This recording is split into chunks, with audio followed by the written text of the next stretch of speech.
Suicide is a public health issue affecting all walks of life. It's an urgent issue among veterans as well, but it's also preventable.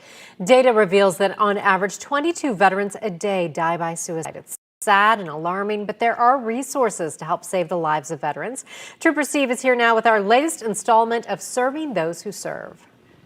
Thank you, ladies. PTSD, survivor's guilt. There are many reasons why veterans in particular feel like there's really no way out of a difficult time. So joining me right now is Major Tony Williams Jr., U.S. Army retired, and President, CEO of the Veterans Counseling Veterans Group. Major, thank you for joining me here this morning. As a fellow veteran, it's always amazing to be in the presence of one that dedicated their life. So thank you so much. Appreciate it. So Major, you handed me this pamphlet first when you first walked in about an event, MST, Military Sexual Trauma Conference. If you could, real quick, brief me a little bit about something like this that you just attended. So one of the primary missions of Veterans Counsel Veterans is suicide. Anything that touches suicide, we do.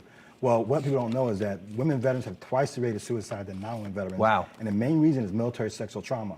So I had this conference to bring us all together, again, bringing us all the survivors all together to start doing something about it. So that's the conference I had in USF in Tampa about a month ago. How many people in attendance for something like Close that? to 100. We had males. It was the most diverse I've seen, and they all shared their experiences, which is what kind of bonds us by sharing their experience. Nobody judged or anything. So it was a success. So all across different media platforms, we hear suicide is a serious problem for our veterans. Sure. Is that myth? Is it real, and why? So yeah, suicide both on the military side, on active duty side is really, matter of fact, it's like 30% increase, and on the veteran side, it's still a fact. I think 4 times the rate of normal suicide. So it's still a problem. And then with this COVID and stuff, with the isolation, that kind of stuff, it can make something hard, make it worse. We hear the number 22. There's a constant movement, 22 push-ups a day to bring awareness to 22 veterans that do commit suicide a day. How accurate is that number? Not even close. And somebody need to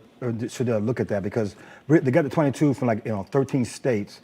But it's better than the 17, because the 17 is really a numbers change. If you ask the VA, they'll say 17.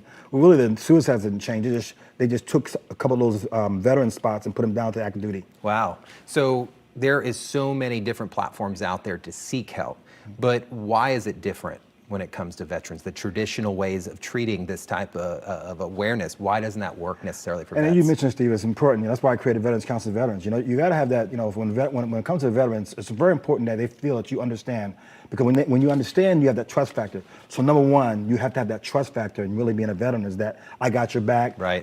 So I think that's one of the keys, that there's one-on-one don't work. We were trained to be collective. So you got to start on the collective start of being a unit, and then go from individual. But I definitely think number one is making sure that person you think understands you. So when you talk to them, so that's why Veterans Council Veterans is very important. Let's talk PTSD real quick. Sure. What exactly is it when it comes to military members? And we see so many different versions of it, but what is the trigger for us vets? Well, that's very important. There's so many types of trigger. It could be, if you got the PTSD from combat, it could be the smell. Because sometimes if you have an oil smell, that could trigger you. For MST, anything that may trigger you for the sexual assault. A lot of times the stuff that we have over there, not all of it's deployed, right? A lot of the suicides non-deployed. But for the combat PTSD, the trigger is the paranoia. Like you go into a restaurant and you're like constantly looking around, and a noise would stop it. We're here talking about vets. There's got to be, I know it, but I've got to ask you. Vets are confident, they're independent. Sure. What's with the stigma, though? Why aren't our veterans seeking the help? Well, first, the stigma starts in the military, right? When we're in the military, you can't show weakness, right? Never show weakness. If you're hurt, you got to still soldier through. You got to embrace the suck, what we call it. Right. That transfers into the civilian world. Then you have to still continue to embrace the suck. If you have it, then somebody think you're weak. I think that's the key. You're weak, and you're not really a leader. Wow. Well, that's definitely not the case, obviously. Major, we're going to include all the resources over at clickorlando.com for everything that the Major joined us today. Ladies, I'll send it back to you.